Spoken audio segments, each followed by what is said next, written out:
नमस्कार.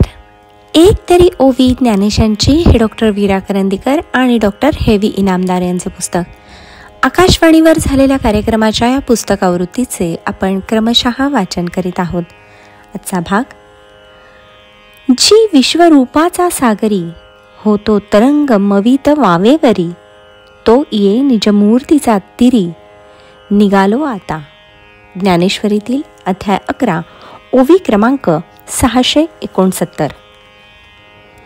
हे विश्वरूप मला मानवत नाही, तेव्हा तू आपलं पूर्वीचं श्रीकृष्ण रूप धारण कर, तेच मला बरं वाटतं. अशी सर्वसंहारक असं विश्वरूप पाहिल्यावर अर्जुनानं भगवंतांची कळवळून प्रार्थना केली. यावर भगवंतांनी प्रथम अर्जुनाचा थोडा उपहास केला. व्यापक असं विश्वरूप बाजूला ठेवून तू माझं मानव देहधारी रूप हवं म्हणतो आहेस. तुला काय म्हणावं?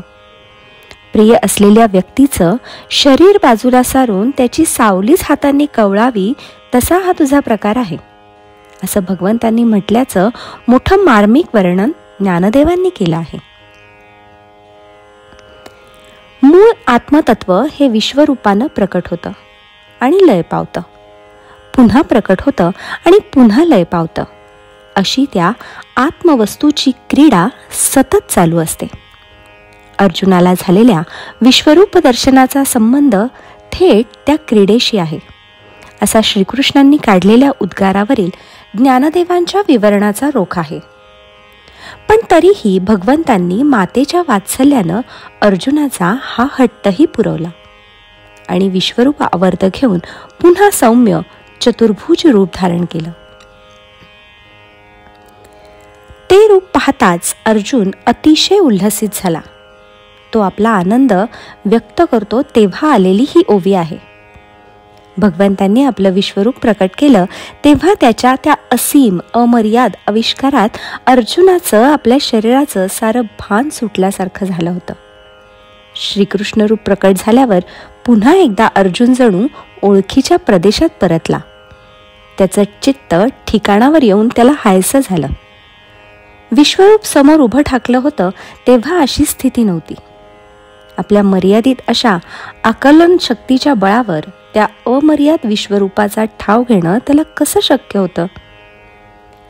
त्यावेळी झालेल्या अवस्थेतून बाहेर पडलेल्या अर्जुनाच्या मनस्थितीचं वर्णन करताना ज्ञानदेव या ओवीत म्हणतात, चारी दिशांनी क्षितिजापर्यंत पसरलेला एखादा महासागर असावा तसं ते विश्वरूप.